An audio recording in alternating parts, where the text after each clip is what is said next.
What if the pension you worked 40 years for is about to become taxable income and nobody in government has bothered to send you a letter about it? Sit with that question for a second, because the answer is closer than you think, and it changes everything about how you plan the next 5 years of your life. Before we go any further, do me one favor. Hit that like button right now, not at the end of the video, right now, because YouTube only shows this to more pensioners like you if enough people tap it in the first few minutes. Subscribe if you want the truth about money decisions that politicians hope you never notice. And if you have a parent, a neighbor, or a friend who lives off their state pension, send them this video today, not tomorrow, today. Because by the time they find out from a letter, it will already be too late to plan around it. Here is the number that should worry you. The full state pension this year sits at £12,547. The tax-free personal allowance, the amount you are allowed to earn before the taxman takes a slice, sits at £12,570. That gap is £23. £23 is the only thing standing between your pension and a tax bill. And that gap is shrinking every single year because of one decision the government made and never properly explained to the people it affects most. Let me take you back to where this actually started, because once you understand the mechanics, you will see exactly why this is happening and why it was always going to happen. In 2021, the government froze the personal allowance at £12,570. At the time, this barely made headlines. Most working people did not notice because wages were rising slowly and the freeze felt like a minor technical decision buried in a budget speech. But for pensioners, it set a trap that has been quietly closing for 5 years. Here is why. The state pension does not stay still. It rises every April under something called the triple lock, a promise that your pension will increase by whichever is highest out of three figures, the rate of inflation, the average growth in wages, or 2.5%. This was designed to protect pensioners from being left behind, and in many ways it has done exactly that. Your pension has grown steadily year after year, often faster than wages, often faster than prices. But while your pension has been climbing, the tax-free threshold has been frozen in place since 2021. Frozen, not moving. While your income goes up every year, the line in the sand that decides whether you get taxed has not moved an inch. Back in 2021, there was breathing room. The state pension sat more than £3,000 below the threshold. Pensioners did not have to think about tax at all unless they had a private pension or savings income on top. That breathing room is gone. 5 years of triple lock increases have eaten through it entirely, and now we are left with £23 of space. £23 between a lifetime of work and a tax bill on the one guaranteed income most retired people in this country rely on. And here is the part that should genuinely concern you. The government has already confirmed the personal allowance will stay frozen until April 2031.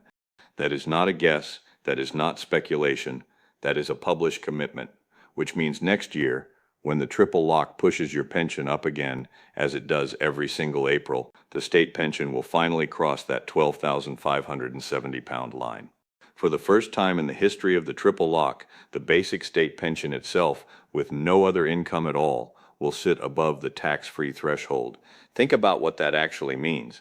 A person who worked their entire life, paid national insurance every single month for decades, and now receives nothing but their state pension, will owe income tax, not because they got a pay rise, not because they took on extra work, simply because the government chose to leave the tax threshold standing still while their pension was legally required to rise. This is what economists and campaigners are now openly calling a stealth tax. Nobody voted on taxing the state pension directly. No minister stood up in Parliament and said, "We are now going to tax pensioners on their basic pension."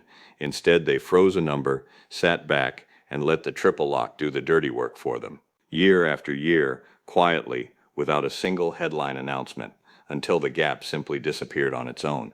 Now let's talk about who this actually affects, because the scale of this is genuinely bigger than most people realize. Right now, out of roughly 13 million people receiving the state pension in this country, over 8.5 million already pay income tax.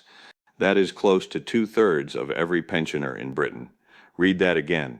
2 out of every 3 pensioners are already inside the tax system, not because they are wealthy, not because they have huge investment portfolios, but because even a small workplace pension or a modest amount of savings interest is enough to tip them over a threshold that has not moved in 5 years. Let me give you a real-world picture of how this plays out, because numbers on a page do not hit the same way a real situation does. Picture a woman called Margaret. She is 70 years old, lives alone in a small terraced house in the Midlands, and worked as a school administrator for over 30 years before retiring. She receives the full new state pension. On top of that, she has a small workplace pension from her years in the school office, paying her around £85 a month. That is just over £1,000 a year. Added together, her total income lands a little over £1,000 above the personal allowance. HMRC takes 20% of that excess. For Margaret, that works out to roughly £200 a year in tax, taken automatically from her pension before it even reaches her bank account. She never filled in a form. She never agreed to a new arrangement. Her tax code simply changed, and the money started disappearing quietly, month after month. Margaret did not do anything different this year compared to last year. She did not earn more. She did not change jobs because she does not have one anymore. The only thing that changed was the gap between her pension and the threshold, and that gap closed because of decisions made in budget meetings she will never attend and policies she was never asked about. And here is what makes Margaret's situation worse going forward. Next April, her state pension rises again because the triple lock guarantees it. The April after that, it rises again. But the personal allowance does not move. So every single year, without earning a single extra penny in any meaningful sense, Margaret's tax bill creeps higher. By the time we reach 2031, when the freeze is finally due to end, a pensioner in Margaret's exact position could be paying several £100s a year in tax on what is, by any reasonable definition, a modest retirement income.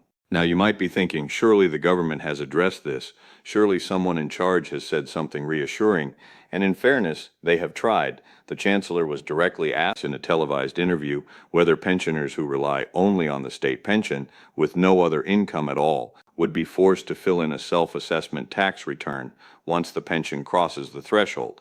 Her answer sounded reassuring on the surface. She said that pensioners whose only income is the state pension will not be required to complete a tax return, and she committed to that for the remainder of this Parliament. On the surface, that sounds like good news, but I want you to look closely at the wording, because the wording matters more than almost anything else in this entire story. The promise only applies to pensioners who have no other income whatsoever, no workplace pension, no private pension, no savings interest, no part-time work. According to the government's own figures, that group is a minority. Most pensioners in this country have at least some additional income on top of their state pension, even if it is small. For everyone in that larger group, the promise simply does not apply.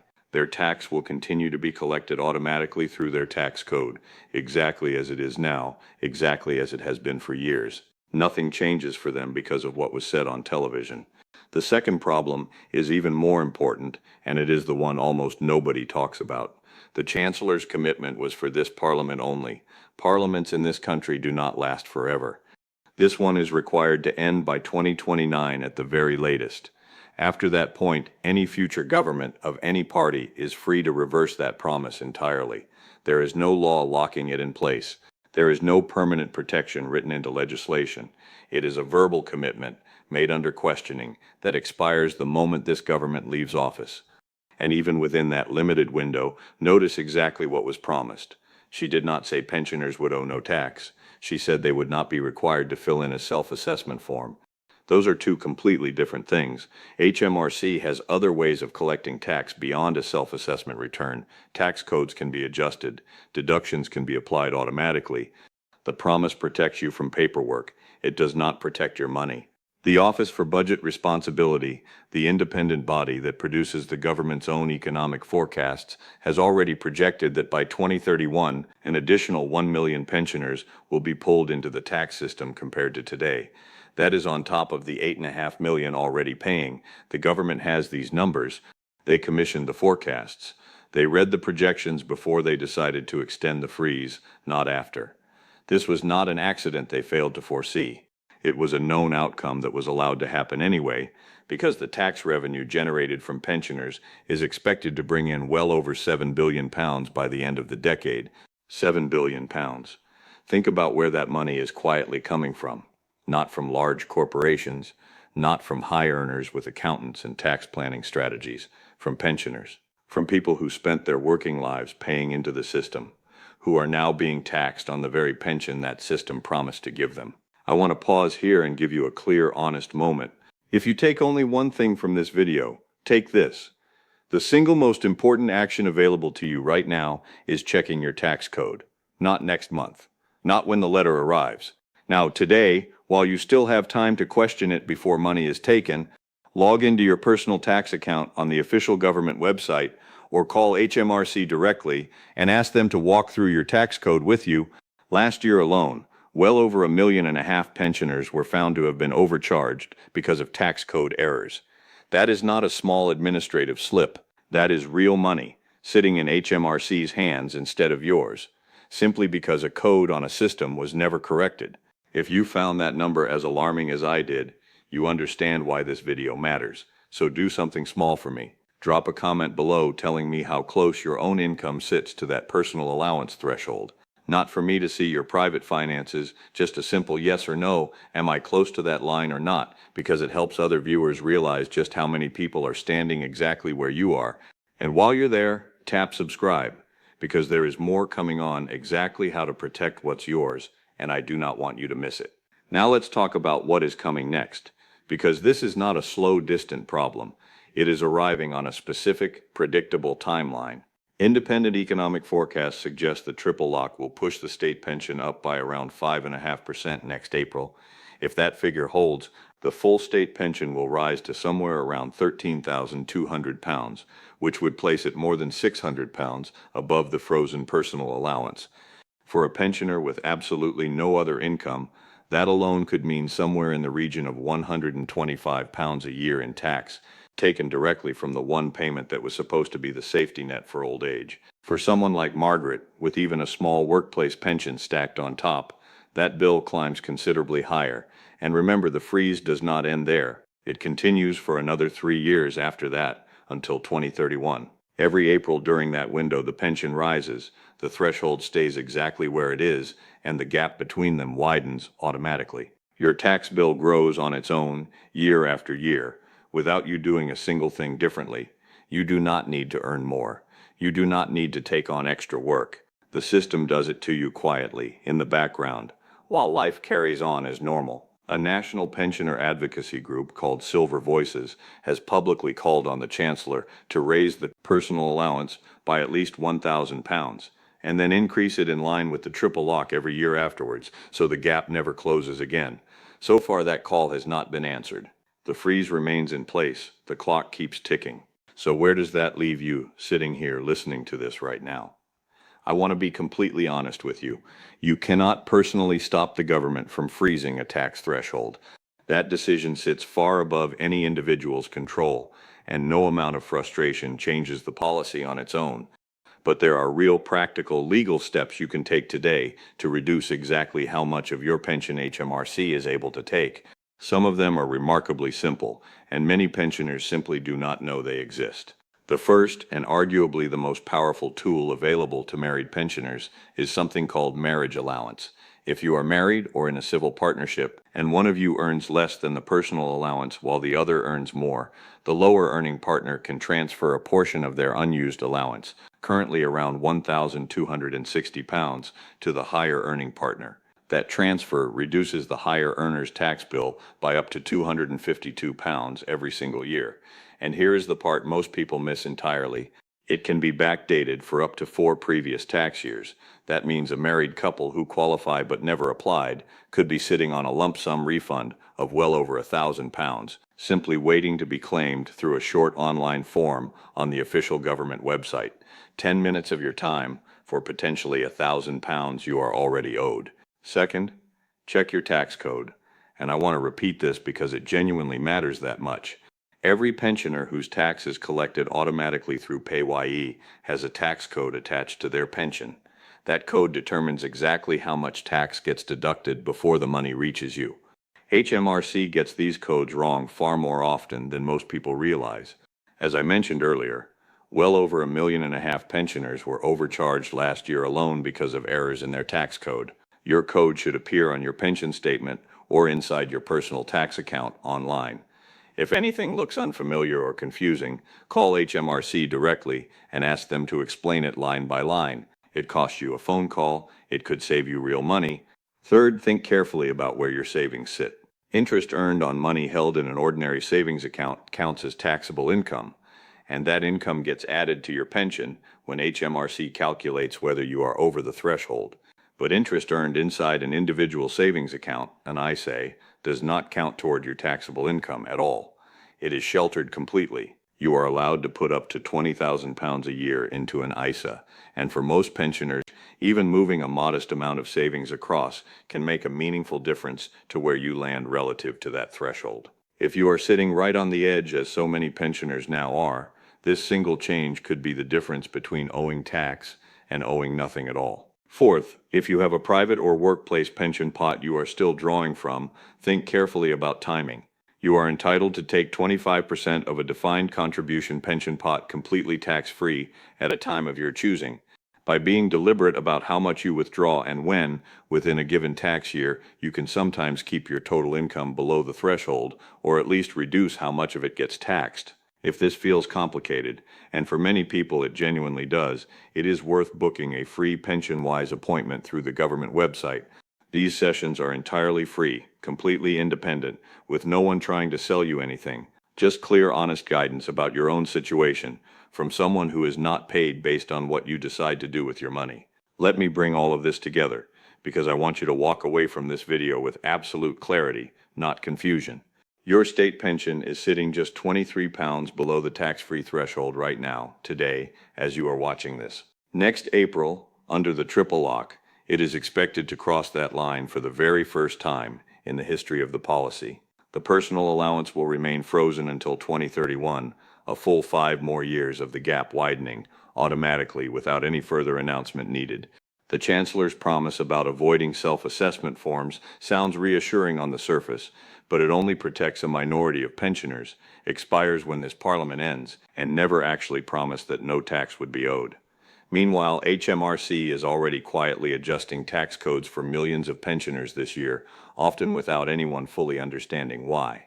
This is not a future problem. This is happening now, in the background of ordinary people's lives, to people who spent decades paying into a system that was supposed to look after them in return. If there is one feeling I want you to leave with, it is not panic. It is awareness, and it is action. Awareness that this gap exists and is closing. Action, because there are real legitimate steps sitting right in front of you that can reduce exactly how much of your pension disappears before it reaches your bank account. So here is what I want you to do today, not next week, today. Log into your personal tax account and check your tax code is correct. If you are married, check whether marriage allowance applies to you, because that alone could be worth over £1,000. If you have savings sitting in an ordinary account collecting interest, consider whether moving some of it into an ISA makes sense for your situation. And if you know someone, a parent, a neighbor, an old colleague, who is living on their state pension and has no idea any of this is happening, send them this video right now. Most people who end up with a tax bill they never expected are not careless. They simply were never told. You can be the person who tells them. The government is not going to send a clear, simple letter explaining all of this to every pensioner in the country. They froze a number, and they are letting time and inflation quietly do the rest. The only real protection you have is understanding exactly where you stand and using the tools already available to you before the threshold closes completely and the deductions begin. If this video gave you something worth knowing, something worth acting on, do one last thing for me. Like it, so more pensioners across this country see it before next April arrives. Subscribe, because there is more practical, honest financial guidance coming, the kind nobody else is explaining clearly enough. And share this with one person today who needs to hear it, because the gap is £23 wide right now. By next year, it will not exist at all, and the only people who get ahead of that are the ones who knew it was coming. I'll see you in the next one.